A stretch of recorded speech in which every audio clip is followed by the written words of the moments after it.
media pembelajaran yang saya buat untuk memenuhi tugas mata kuliah praktikum PKN dari Bapak Dr. Muhammad Afandi, SPD, MPD, MH.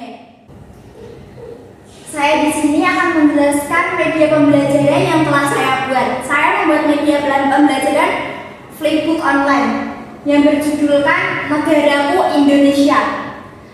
Buku ini untuk digunakan kelas 4 pada bab 4. Di sini terdapat beberapa daftar isi. Yang pertama, tujuan dan kata kunci pembelajaran. Yang kedua, arti lambang Pancasila. Yang ketiga, sikap dan perilaku yang mencerminkan Pancasila. Yang keempat, sejarah singkat perumusan Pancasila. Dan yang kelima, puzzle Pancasila. Yang pertama, terdapat tujuan pembelajaran. Tujuan pembelajaran tersebut pada bab ini kami diharapkan dapat menemukan dan mengenalkan makna sila Pancasila dalam kehidupan sehari-hari di lingkungan masyarakat.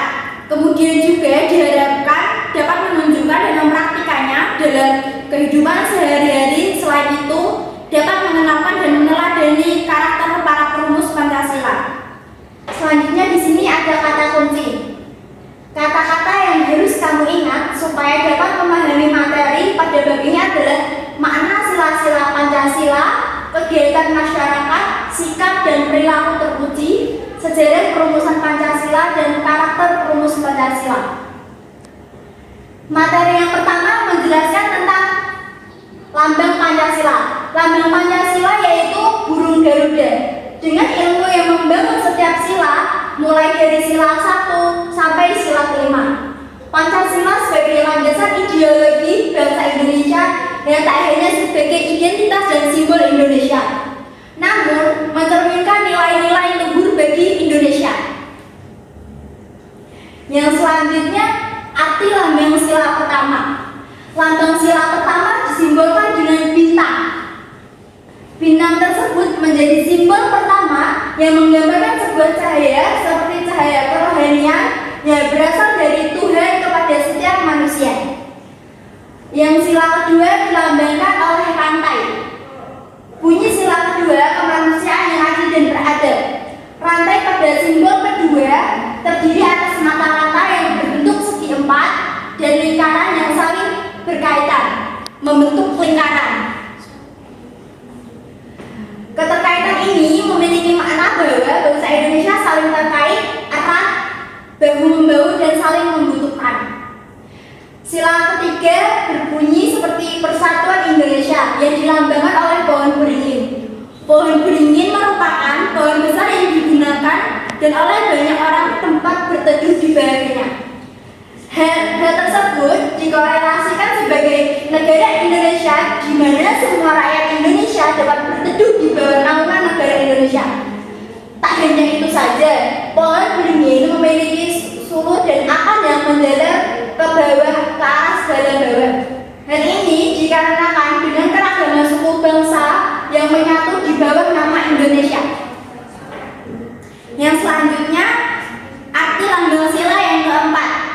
Bunyi sila keempat yaitu kerakyatan yang dipimpin oleh hikmat kebijaksanaan dalam permusyawaratan dan perwakilan. Dalam sila ini dilambangkan dengan kepala banteng. Kepala banteng memiliki filosofi sebagai hewan sosial yang suka berkumpul, seperti halnya musyawarah di mana orang-orang berdiskusi untuk melahirkan suatu keputusan. Sila yang kelima dilambangkan menggunakan tanduk dan kapas, merupakan simbol sandang dan pangan, yang berarti mengisyaratkan bahwa makna syarat utama negara yang adil ialah bisa mencapai kemakmuran untuk rakyat for growth and expansion. Di sini terdapat kode QR, kode barcode bisa di-scan untuk lebih menjelaskan tentang pembelajaran makna simbol Pancasila. Ini dapat di-scan. Selanjutnya menjelaskan tentang sikap dan perilaku yang dapat mencerminkan pengamalan Pancasila. Yang pertama, sila ketuhanan yang Maha Esa. Contohnya seperti sikap, menghormati dan menjalankan keyakinan agama masing-masing. Perilaku berpartisipasi dalam kegiatan keagamaan dan menghargai pluralitas kepercayaan. Yang selanjutnya, kemanusiaan yang adil dan beradab. Sikap menjunjung tinggi martabat manusia tanpa memandang suku, agama, ras, dan antar golongan. Yang kedua, perilaku, mempraktikkan kesetaraan, menghormati hak asasi manusia dan bersikap adil dalam interaksi keseharian. Selanjutnya, sila ketiga, persatuan Indonesia. Sikapnya memiliki rasa persatuan dan kesatuan sebagai bangsa Indonesia. Dua, perilaku membangun hubungan yang harmonis antar etnis, menghargai keberagaman budaya dan aktif dalam kegiatan yang memperkuat persatuan. Yang keempat, kerakyatan yang dipimpin oleh hikmat kebijaksanaan dalam permusyawaratan dan perwakilan. Satu, sikap menjunjung tinggi demokrasi dan partisipasi masyarakat dalam mengambil keputusan.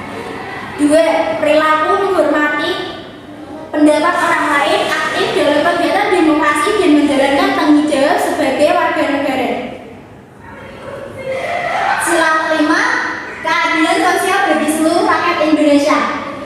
Sikap yang ditunjukkan peduli terhadap keadilan sosial dan kesejahteraan bersama. Perilaku membantu sesama, mendukung program-program pembangunan yang berpihak pada keadilan dan diskriminatif.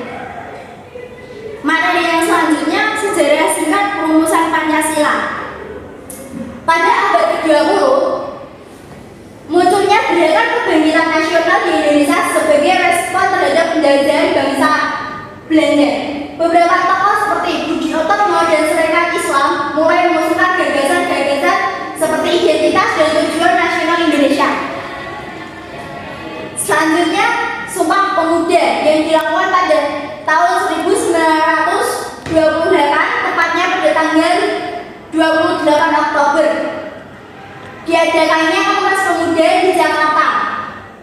Yang selanjutnya, gagasan pokok Indonesia 1930-an. Seiring berjalannya waktu, munculnya berbagai gagasan pokok Indonesia dari berbagai kelompok dan tokoh. Soekarno yang telah menjadi presiden pertama Indonesia juga aktif dalam menyuarakan visi dan gagasan mengenai negara Indonesia yang merdeka. Materi yang selanjutnya, sejarah perumusan kelanjutan yang tadi. Proklamasi Kemerdekaan Indonesia tahun 1945 yang dikumandangkan pada tanggal 17 Agustus 1945. Indonesia memproklamasikan kemerdekaannya, namun belum ada rumusan ideologi Indonesia. Soekarno kemudian ditunjukkan sebagai presiden dan bersama Muhammad Hatta sebagai wakil presiden. Sejarah yang selanjutnya, sidang BPUPKI, Badan Peneliti Usaha-usaha Persiapan Kemerdekaan Indonesia pada tanggal 22 Juni 1945. Yang selanjutnya, pidato Soekarno tanggal 1 Juni 1945. Dalam pidato tersebut, Soekarno mengemukakan 4 asas yang kemudian dikenal sebagai dasar negara. 4 asas tersebut menjadi dasar pembentukan Pancasila. Sejarah yang selanjutnya, pembacaan teks proklamasi dan pembentukan Panitia Persiapan Kemerdekaan Indonesia atau yang sering disingkat PPKI terlaksana pada tanggal 18 Agustus 1945. Di sini terdapat scan barcode yang bisa di-scan untuk bisa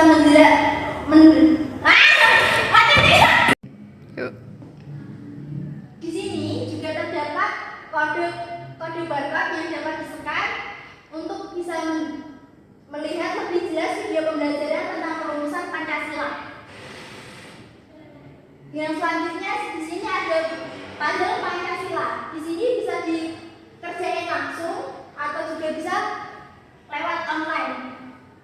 Caranya dengan scan barcode, lalu nanti akan muncul puzzle Pancasila seperti ini. Cukup sekian media pembelajaran yang dapat saya jelaskan. Wassalamualaikum warahmatullahi wabarakatuh.